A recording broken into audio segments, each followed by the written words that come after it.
lot of people out there, retirees. I mean, yes, I aim at the people who are baby boomers and hitting that retirement point.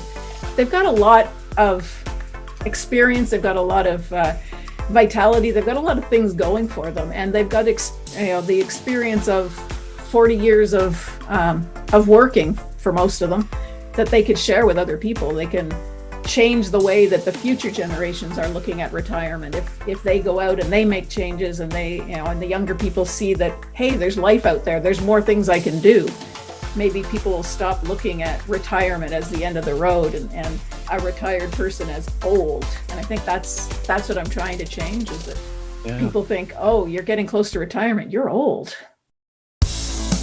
Heroes are an inspiring group of people. Every one of them, from the larger-than-life comic book heroes you see on the big silver screen, to everyday heroes that let us live the privileged lives we do. Every hero has a story to tell, from the doctor saving lives at your local hospital, to the war veteran down the street who risked his life for our freedom, to the police officers and the firefighters who risk their safety to ensure ours. Every hero is special and every story worth telling. But there is one class of heroes that I think is often ignored: the entrepreneur, the creator, the producer, the ones who look at the problems in this world and think to themselves, you know what, I can fix that, I can help people, I can make a difference. Then they go out and do exactly that by creating a new product or introducing a new service. Some go on to change the world. Others make a world of difference to their customers. Welcome to The Hero Show.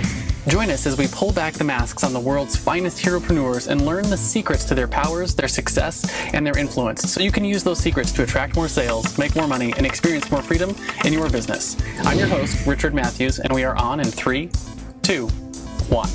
Hello and welcome back to The Hero Show. My name is Richard Matthews, and I have the pleasure of having Jacquie Doucette on the line. Jacquie, are you there? I'm here. Nice to see you, Richard. Awesome. So glad to have you here. Thanks you for joining me on this wonderful holiday week. We're just a couple of days before Christmas at the time of this recording. And for those of you who've been following along with our adventures as we travel, my family and I are up in South Carolina for the holidays and enjoying ourselves. Where are you coming in from, Jacquie? I'm just south of Ottawa, Ontario, up in Canada. Nice and snowy. So way far north. Well, yeah, compared to you. Is it all frozen over there yet? It's not too bad right now. It's just about at the freezing point. So we had a little bit of snow. We were kind of worried that it wasn't going to be a white Christmas, but it looks like it's going to be. Nice. Yeah, I have a good friend of mine who lives in Toronto, and I always tease every year. I send her this GIF that has a picture of a guy popping up out of an ice fishing hole and then skating away, and it says, watching Canadians being born. And I was like, look, I found your birth story. Oh, wow. Because, she laughs at me because, if it gets below 65, I'm cold. And she's like, she posts pictures of like walking to work in the snow. Yep. And I'm like, that's not a thing. Like, people go outside in that kind of weather. That's not the way it works down here. Well, we spend an awful lot of time inside. Yeah. Thank you so much for coming on today and telling your story a little bit. I want to just dive into your bio real quick for our audience who may not know who you are, and then we'll get started with the podcast. So, Jacquie Doucette says, I teach people to navigate their journey beyond retirement with excitement and enthusiasm. After over 35 years of working a 9-to-5 job and one false retirement, Jacquie needed some help with staying retired, but there isn't much available besides financial advice. Since retirement usually happens in our golden years, Jacquie is paving the way for future generations with her lifestyle blueprint, a custom design plan suited to your specific situation. In addition to the blueprint, Jacquie has a podcast and a blog dedicated to life beyond the rat race, in the hope of attracting more people to the idea that you don't have to wait until your golden years to start living your life. And I have to say, before we even get started, I couldn't agree more. That's one of the reasons my wife and I travel full time with our kids right now, is because we don't want to wait until we retire to live life and experience everything. So with that introduction, Jacquie, why don't you tell us a little bit about what you're known for, what your business is like, and who it is that you actually serve in your business? Okay. Well, what I'm known for, I guess, is probably talking about wanting to be retired, because it's taken a while to get there and we're still kind of going along the path. But I'm known as the person to talk to when you're looking for some enthusiasm, when you're looking for something to keep you going when you think you've reached the end of the road. I've watched so many people retire from their lifetime career and then just stop. And it just didn't seem right to me. I couldn't believe that it's our fate to work so long and do so much and then just do nothing later on. So I always thought that we have three kind of distinct phases. We've got the education phase where you go to school, you do all the stuff you're supposed to do, whatever that might be in university. Then you spend your time doing the working phase, and then you have what's coming next. And that should be the fun part. That's the part where you get to really live your life. And it doesn't matter how long each of those phases are. It doesn't have to be when you turn 60 that you get to have fun in your life. It should be whenever you can. So I started looking into retirement online to see what I could find, because I was coming close to that time. And all there was out there, like you said in my bio, is financial advice. Put money into your RRSPs or your 401k, plan for retirement. But there was nothing about what do you do, when you're retired and someone says, so what do you do? And you say, nothing. I mean, I decided, that needs to change. So I work with people who are getting ready to retire or getting ready to step away from whatever it is they're doing. And they're hoping to create a big life, an exciting life for themselves beyond retirement, something that they can do forever without having to think about retiring anymore. Awesome. So do you actually, how do you actually perform that service? Is it just your blogging, your book, your podcast, or do you actually do like coaching, consulting? How's the actual like financial transaction to help people? How does that look in your business? Okay. What I have what I call a lifestyle intensive. So what it is you sit down with me on something like this, like on Zoom, for a couple of hours. And we go over, well, I should step back. First, you complete a big questionnaire with all kinds of questions about your lifestyle now, what your hopes are, what you're interested in, what you've done in the past, that sort of thing. And I get that, and I, go through it. And from that, I figure out what kind of things you're looking for in your life, because that's one of the questions. And then we sit down for a couple of hours and we go through all the different ideas that you've got, the different ideas that I have, suggestions for you, things that you could look into, ways that you could be moving forward in your life. And then we come up with a nice long battle plan, for lack of a better term, for how you can move ahead and go forward. And I prepare that all to you as a written report, the stages that you can go through, the steps that you need to take. And I present that to you. And you can continue with that with me if you want as a coach, or you can do it on your own, or you can go off and find someone else. But in any case, you've got all the steps that you need to take, and you can move forward from there. Absolutely. Yeah. I love the, you use the phrase, things that you hope to do. And I know one of my favorite things was taught to me by a mentor of mine. He said, you're never old until your regrets outweigh your desires. That's and beautiful. That stuck with me forever, because it's the whole idea that if you're always striving for something, you have something to move forward to. That's actually that's how you describe youth, right? Is a moving forward into goals and whatnot. And I think culturally, at least here in the Americas, we have a lot of problem with that, where people, they get to their retirement age and then they just stop, and they think, Exactly. like we talk about that all the time. It's like, hey, when I retire, I'm going to stop and sit on a beach and drink martinis, like it's the picture of perfection.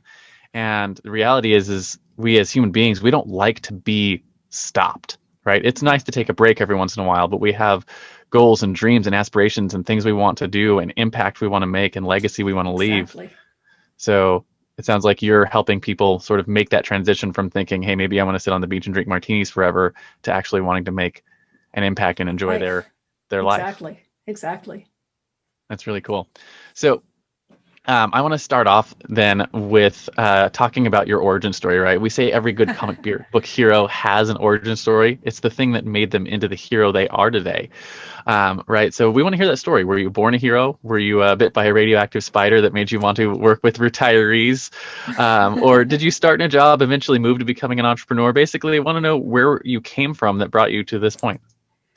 Wow, I'm from a long line of serial employees. We spent all of our lives, everybody working for somebody else and just kind of looking for that retirement point. But I think my entrepreneurial spirit was born, I guess, in the gardens when I was a kid, because I had an absolutely intense dislike of green beans. And on our farm, Understand that. green beans grew better than anything else. And we ate them for lunch and we ate them for supper. And for a change, we'd have green beans. And at some point, I guess I complained enough. And my parents said, look, if you want to pick the beans, you can sell them. And I kind of looked at them and said, really? I can keep the money? So I was out there and I picked beans like they were going out of style. And we just happened to live on a road that headed down to a river where there was land that had been parceled off for cottagers. And all the cottagers from the nearby cities would come by there every weekend until summer really hit, and then they'd be there for good. So every weekend they'd come by and they'd buy all my green beans. Then they'd buy the tomatoes and the radishes and the lettuce and everything else that I would pick and bring to them. And it was amazing. I had more money. I couldn't even keep up with them. I had so many people coming, and that was a start. It's like, I can do something and I can make money at it. Why would I want to sit at a desk? So your entrepreneurial journey, did it go beyond that, or what did your life look like from selling green beans as a child to working with retirees now? Well, it kind of took a little bit of a hiatus as I went through school. I did a little bit of, babysitting, but that's not really entrepreneurial. And I kind of put it on the back burner, to be honest. And then as I got older and got into university, it kind of came back to me, and I started doing a little bit of freelancing. I did the direct sales, MLM kind of stuff that a lot of people do as they're getting into the entrepreneurial world. And it's kind of moved on a little bit from that as we, as time has gone on, a little bit of online other things, some affiliate marketing, that sort of stuff. And it's kind of led me into, I want to do something else. I want to be making a difference to somebody, not just selling something. And that's where I started thinking about, where can I spend my time the most valuably? And I was watching my dad retire, and he was one of the ones who sat in a chair and he watched TV and he read a book, and he did that for 40 years. And it just broke my heart that that's what it came to. And I was determined that wasn't going to be the way that it was for other people if I could help it. Yeah, I know. One of the things I tell my wife all the time is my plan is to skid into the grave. So yeah, because I definitely don't want to go out sitting in a chair reading a book. Not that it's a bad thing to do, but I want to have other things going on, right? Exactly. And still making an impact. Yep. So I want to talk a little bit about your superpowers then, right? So every iconic hero has a superpower, whether that's a fancy flying suit made by genius intellect, or the ability to, call down thunder from the sky, or super strength, right? In the real world, heroes have what I call a zone of genius, which is either a skill or a set of skills that you were born with or you developed over the course of time, that really energize all of your other skills, right? It's the common thread between everything that you've been doing in your life, and it's what lets you help your people come out on top in their own journeys, right? It's the thing that you use to actually help them. And with that sort of framing, you have a superpower. What do you think it is? Well, I haven't called down thunder since my kids grew up, so I don't think it's that. I think probably it's my ability to organize tasks. I've always been very methodical in the things that I do, and I've been able to take a bunch of random ideas and random tasks that somebody has and put them all down in an order that makes it quick and easy for them to just get everything done with a minimal effort and be off to the races, and kind of boom, they're winning. So I think that's probably it. So how do you think that impacts the work you do now with retirees, when it comes to helping them figure out what they want to do with their lives? We talk about the things that they've done in the past. We talk about the things that that they dream about and what's stopping them from doing it. And once we figure out what it is that they feel is stopping them from doing those things, we break each item down into the steps that it takes to knock it off the shelf so that it's not a problem anymore and it's not stopping them. You're a dream maker. I am. So it says on my profile, it says Dream Weaver. Oh, there you go. I didn't even notice that. But yeah, Dreamweaver. So my question for you then is for those of us who are listening, who are looking at things like, I know this is something that I have to work through all the time. It's like, hey, I've got this big goal and I want to get there. I have this dream I want to accomplish. You have to break those down. What's your advice for people who are looking to accomplish something big, right? And want to start taking steps to get there? Usually what I tell them is to look at the finished product, what it is they're looking to accomplish, and take a step backwards. What's the last thing that they need to do in order for that thing to happen? Don't worry about all the things that you have to do to get there. What is the one step that you'll take that gets you to it? So that one step back is the next step that you focus on, and you make that a priority. And then you look at that and you say, what would get me to there? And you just break it down backwards until you get to what's the step you can take right now. Yeah. And once it's in those little steps, then it's easy to follow them. That's one of the things we were just talking about on another interview I did with another guest. Was my wife and I are talking about next after the RV travels is we want to buy a yacht and start traveling the world with the kids that way. Oh, wow. And looking at like, what are the steps, right? So it's like we need to have a down payment, and the down payment is this much, and we make this much from our clients, and we have this many clients now, and this is how many clients we need to add in order to accomplish that, and what's the next thing that we need to do to get a client. So like, we got to get this marketing thing, and this marketing thing has these pieces to it. Exactly. And here's the first thing that needs to get done is I need to write this headline, right? Yep. And that's pretty simple. Yeah, that's a pretty simplified version of it, but that's how we think about big goals. Is I want to buy a yacht.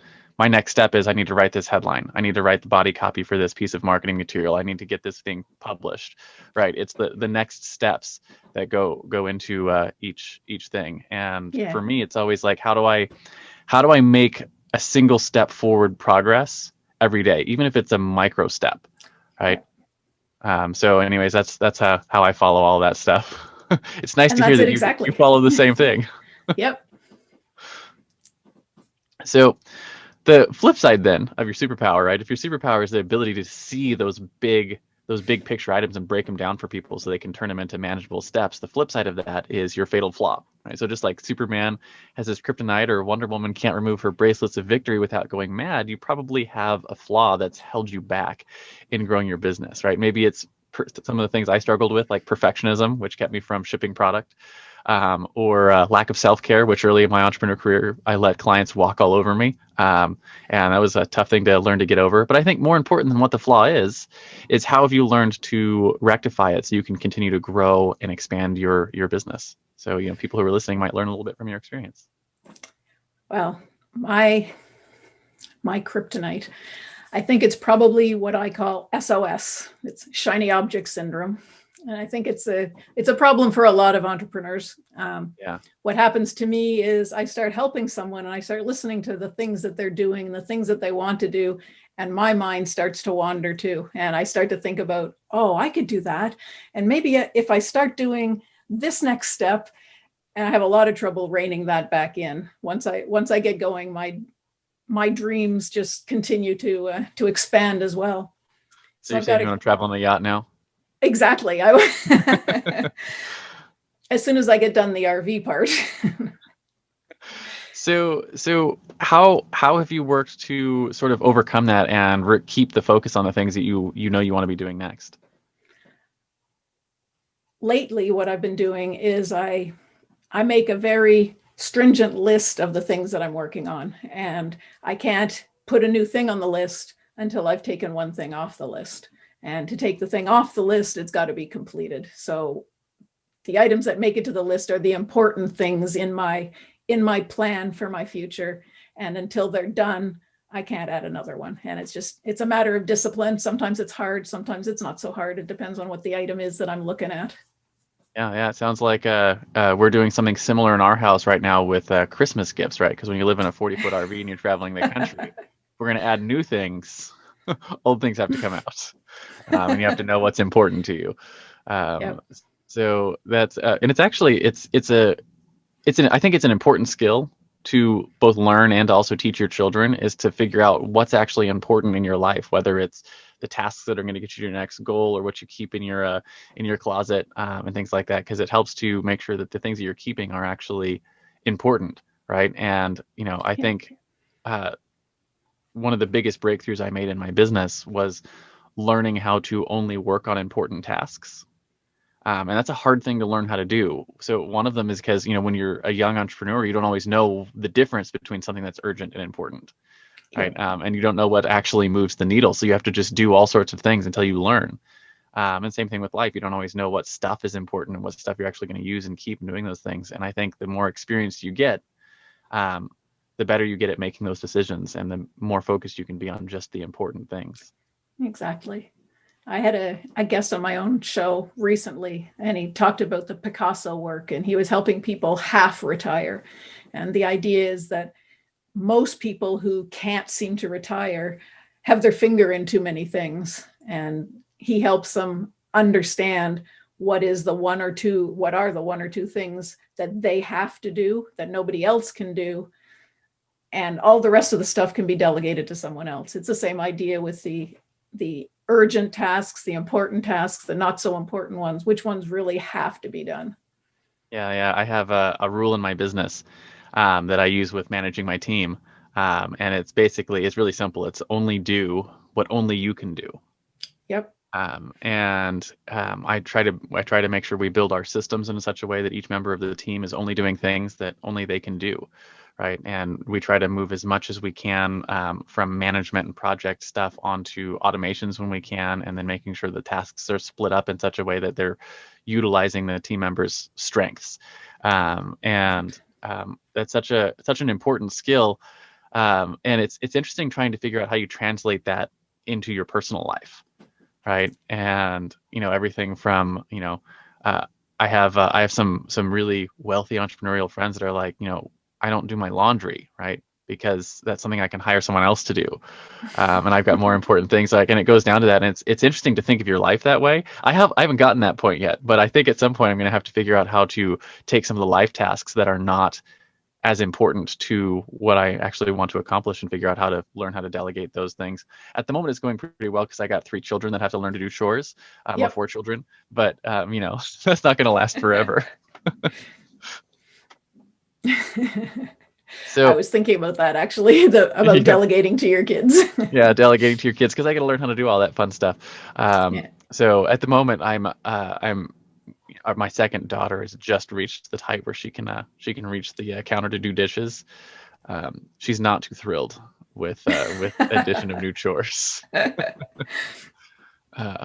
But my son, who's 11, is super excited to have someone else step in and start helping him do the dishes. So exactly. That's where we are. So my next question for you then is about your common enemy, right? And every superhero has what I call an arch nemesis, right? It's a thing that they constantly have to fight against in their world. And in the world of business, it takes a lot of forms, but generally we put it in the context of your clients, right? The people that you work with on a regular basis. And it's a mindset or it's a flaw that you're constantly having to fight against to overcome so that they can get the results that they're looking for, right? And it's something that, like, if you had your magic wand and someone contacted you and hired you, you could just bop them on the head and you wouldn't have to deal with that anymore. What's the first thing that sort of comes to your mind as the arch nemesis you're constantly having to fight with your clients? For me, I think it's the idea that it's too late for them, that they haven't made their plans, so they can't retire now. It doesn't matter what stage they're at. They all think, oh, I needed to make plans, yesterday or last week or last month. They figure that they have to 20 or 30 and I missed my opportunity. Exactly. That they believe that retirement is, the end of the road, and that it means stopping work. And that's what I have to keep trying to beat out of them. If I had a magic wand for that, then I guess I'd probably be out of a job because they would realize that retirement isn't the end. It's you're retiring to something, not from something. Absolutely. So what are some of your I guess tips and tricks that you use to help someone make that mental transition, to make that leap into thinking that, hey, I'm not my life hasn't ended because I've retired? That's a hard one. I talk to them. I continue to remind them about their dreams. I ask them what it is. Why did they want to retire? Was it because they wanted to just, sit and watch people go by every day, looking out their window, wondering what the Joneses are doing next door? Or did they have something in mind that they wanted to do? And if you can keep the dreams alive or revive them, then people have a reason to keep going, and that's what they're looking for. Yeah, absolutely. So just out of curiosity, how often are what you coaching people to do is to make career changes or to actually go in and take the money that they've saved or created over their lifetime and put it into their dreams instead of just holding on to it? Like where do you sort of find yourself helping people go, or is it just sort of all over the map depending on the person? It depends on the person. Most of the time, if I get someone who has got some savings, we start talking about what the savings are for, because people save money. They say they're putting money away for retirement, but they've never really thought about, what am I going to do with it when retirement hits? I can't, keep it forever and just give it to my kids when I'm done. There's got to be something else. So the biggest thing is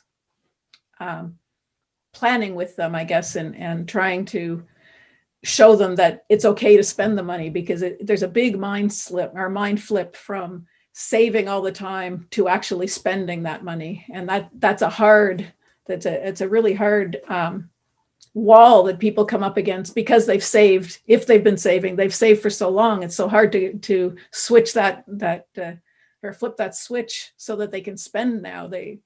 There's always I need to save, but what are you saving for?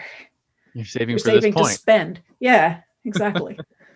Absolutely. I know that's a tough thing. I know one of the things my wife and I are always talking about is savings versus investing in our lifestyle or investing in our future. Yeah. And I know, like, we've made some fairly risky decisions over the last 10 years or so, where we took a lot of money that could have gone into savings and we put it instead into our business. And that's a risky move to take, but at the same time, 10 years later, we have made more money in our business than we would have been able to save over the same time. And if we hadn't invested in the business, we wouldn't have been able to create the income. And it's an interesting sort of, I don't know what you call it. It's that mental shift where you're like, I want to actually invest in my life and invest in my business and invest in my future, versus, putting the money in the bank. Nothing wrong with putting money in the bank. I absolutely recommend everyone I know have an emergency fund and those kind of things. But beyond that, savings is more useful if you're putting it into action and you're doing things with it. Exactly. Yeah. So the flip side then of your common enemy is, even if your common enemy is what you fight against, then your driving force is what you fight for, right? So just like Spider-Man fight to save New York, or Batman fights to save Gotham, or Google fights to index and categorize all the world's information, what is it that you fight for in your business? You have a mission, so to speak. What is it? I think I mentioned that before. My mission, what I'm trying to do, is change people's attitudes about retirement, and the idea that you're not retiring from something, you're retiring to something, and it's the next stage of your life, and it's an exciting stage, and it's something that you should be looking forward to, not just an end, like you're falling off a cliff now that I'm done. What do I do? The mission is retire to something, find something new, make your life exciting, make it worthwhile. So how do you think helping more retirees make that transition is going to impact our world? A lot of people out there, retirees. I mean, I aim at the people who are baby boomers and hitting that retirement point. They've got a lot of experience. They've got a lot of vitality. They've got a lot of things going for them, and they've got the experience of 40 years of working, for most of them, that they could share with other people. They can change the way that the future generations are looking at retirement. If they go out and they make changes, and and the younger people see that, hey, there's life out there, there's more things I can do. Maybe people will stop looking at retirement as the end of the road, and a retired person as old. And I think that's what I'm trying to change, is that people think, oh, you're getting close to retirement, you're old. You're done. You're no longer useful to society, and that kind of stuff. Exactly. That is the worst kind of thought, and I hate that our culture has that. And one of the things that I have fallen in love with the traveling lifestyle is the people that we get to meet along the way. It tends to attract a lot of retirees. And so, a lot of our friends and peers in the traveling sense tend to be in that category. And we meet people all over the country now that you get to sit down and sit around a fire, sit around a dinner table, or drink a glass of wine and hear their stories and learn about their experiences. And I got to tell you, there is so many things that I have been like stumped or run into problems and things like that. I know I got a book that I'm halfway through about, the chaos of running a business from the road. And we had an evening where our RV died on the side of a mountain, and we couldn't do anything about it. We were just stuck there, and it's like crying in the middle of the night kind of thing. And we finally got the coach going the next day, and we pull into our spot, and the guy next to us is a retiree, and I'm telling him about the problem and whatnot. And he's like, "Oh, I know exactly how to fix that. Something we've been struggling with for 2 years, trying to figure out how to get this thing to not do." He comes in, and 10 minutes later, we never had a problem with the coach again. Wow.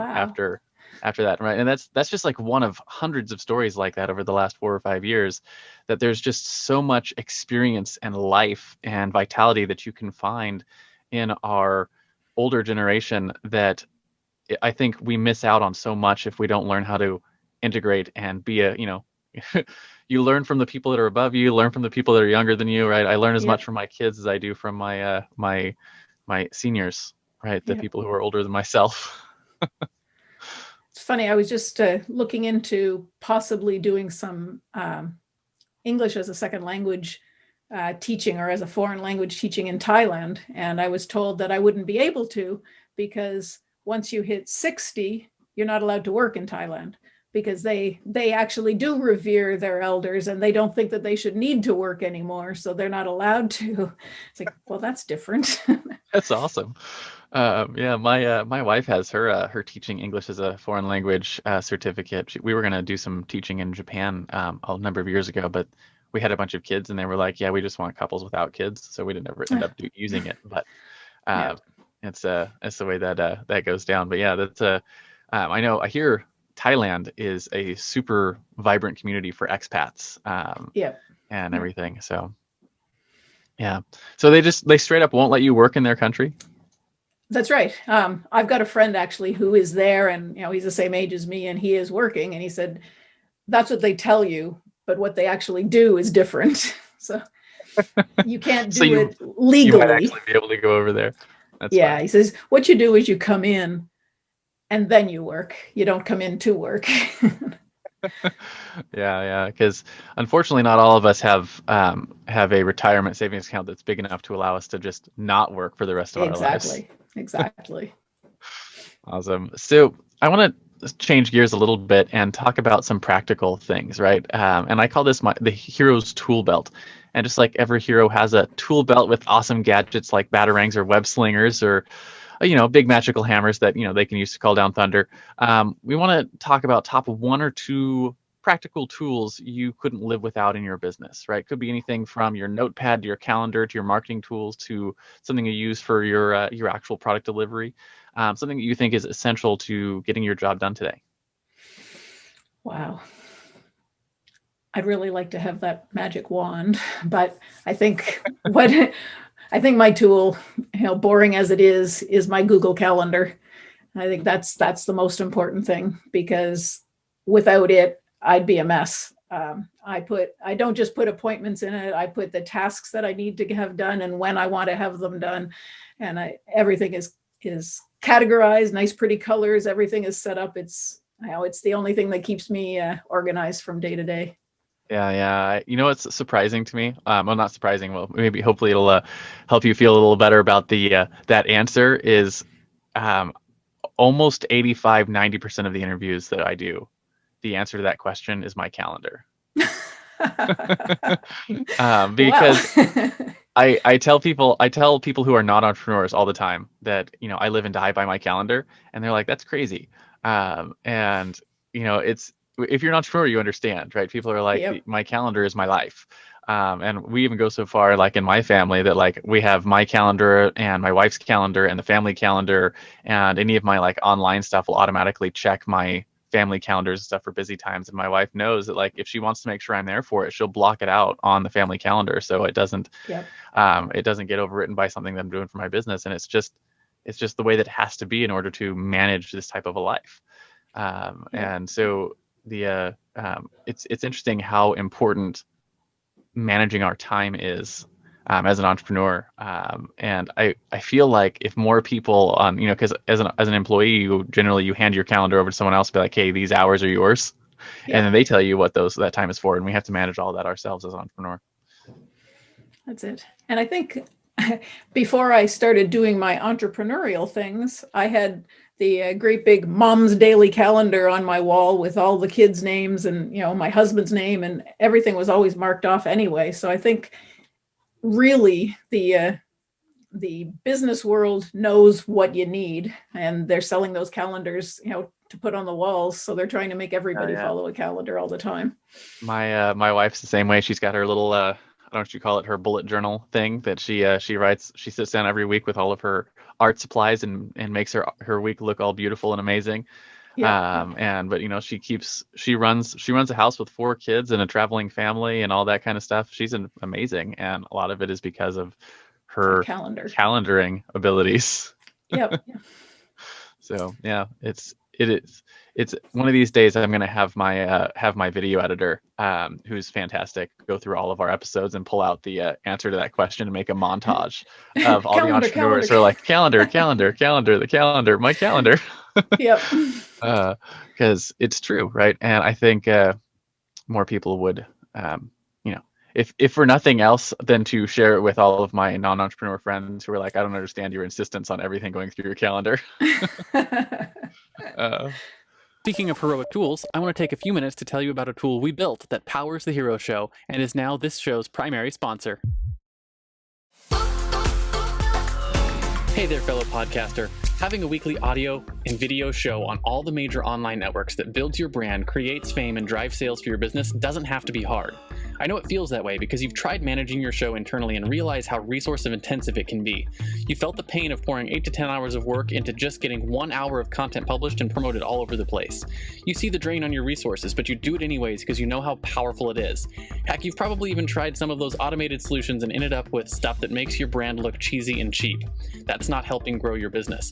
Don't give up though. The struggle ends now. Introducing Push Button Podcasts, a done-for-you service that will help you get your show out every single week without you lifting a finger after you've pushed that stop record button. We handle everything else: uploading, editing, transcribing, writing, research, graphics, publication, and promotion, all done by real humans who know, understand, and care about your brand almost as much as you do.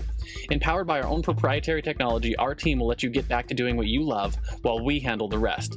Check us out at pushbuttonpodcast.com/hero for 10% off the lifetime of your service with us, and see the power of having an audio and video podcast growing and driving micro celebrity status and business in your niche without you having to lift more than a finger to push that stop record button. Again, that's pushbuttonpodcast.com/hero. See you there. You're listening to The Hero Show, unlocking the power of influence and success. So I want to talk a little bit about your own personal heroes, right? So every hero has their mentors. Frodo had Gandalf, Luke had Obi-Wan Kenobi, Robert Kiyosaki had his rich dad, Spider-Man even had his uncle Ben. So who were some of your heroes? Were they real life mentors, speakers, or authors, maybe peers who were a couple of years ahead of you? And how important were they, what you've accomplished so far? I've had a few different mentors, and they give advice on different aspects of my life and my business. And I think it's all of that together that's really helped make me who I am. But one of the very first people that really played a part in my life was my high school volleyball coach. And when I was finishing high school, she wrote in my yearbook that my stick-to-itiveness would take me a long way. And I really remembered that when I was having trouble later on. What she meant was that it didn't matter that I had no skill in volleyball at the start. I kept trying and I kept showing up, and I made it on the team, and and I got better until I was one of the first string players. But if I had just given up when I couldn't do it, then that would have been the end of that. Volleyball is right up here beside breathing in importance to me. It's one of the things that I really love. So it wasn't hard to stick to it. but sometimes it's harder. And remembering those words helps me get through that all the time. Yeah. I have a similar thing with my son and one of his friends with gymnastics. One of his friends is like ridiculously good and doesn't even have to try. It's just who he is, and my son has to work hard. And I've always told him, I was like, hey, he never has to work to be where he's at. If he added work to what he was doing, he'd be an Olympian when he was 20, right? Yep. But he's not going to be, because he's not willing to put the work in. You are willing to have that stick-to-itiveness, the work, and show up every day and get better and get better. And it's a hard skill to learn, but It is. that stick-to-itiveness is really important. Yeah.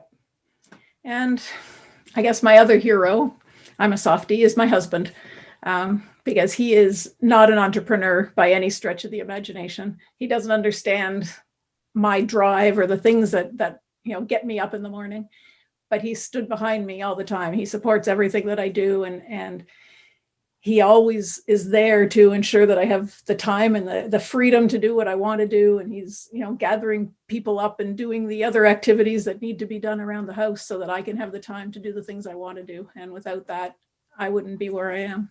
Yeah. My wife's the same way. She thinks I'm nuts because I'm an entrepreneur, but she stands up and supports me all the way through. I said she runs our whole house, so I can run our whole business. Yeah. So it's always good to have partners there that are ready and willing to pick up the slack that sometimes our crazy lives can leave us to. Yep. So I want to talk a little bit about your guiding principles, right? One of the things that makes heroes heroic is that they live by a code. For instance, Batman never kills his enemies. He only ever brings them to Arkham Asylum. So as we wrap up the interview, I want to talk about the top 1 or 2 principles that you live your life by. Maybe something that you wish you knew when you first started out on your own hero's journey. I think that the principle that I live by, the thing that I try to keep in mind all the time, comes from my schooling.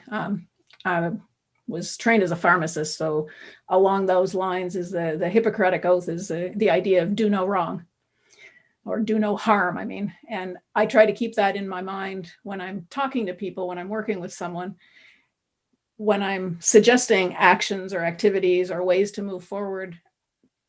I do my very best to make sure that they're not going to be detrimental along the way, that the idea or the plan that we're making is going to move those people forward. And that's really important. I won't encourage anybody to do something if I think it's going to fall off the rails. Why would you do that? That's totally against any kind of honor system or any kind of code that anybody could have. Is, hey, I'm going to do this and get your money, but don't talk to me later because you're going to fall over the cliff. I can't do that. I think that the goal of my lifestyle blueprint is to guide clients towards a life that fills them with joy, and that's what fills me with joy, is watching them move on to better things. Yeah. I had a mentor tell me once when I was about 17, just getting ready to graduate high school, and he tells me, he said, be careful what you say to people, because people will listen to you. Right. He's like, take ownership of that. And I was like, yeah, whatever. Yeah. Right. I thought he was nuts at the time. And you learn later when you start getting into, you realize that, you have a skill set that lends yourself towards coaching and helping people, accomplish things. And then, the first time it happens to me in college, I sit down and chat with an individual for, a whole evening because he was dealing with some stuff. And, the next day he goes out and starts changing his life based on the discussion we had. And I was like, whoa. Wow. Yeah. And you realize the gravity of how important it is to make sure that the things that you're saying and the things that you're recommending for other people are in their best interest, right? Yeah. And I tell people all the time now that, persuasion is a neutral tool.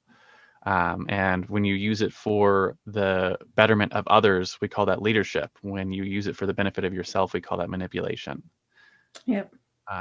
And so you have to learn how to be a leader, especially when you're in a career like what you're doing, people are asking you, hey, can you help lead me to the next point of my life? Yeah, it's an important thing.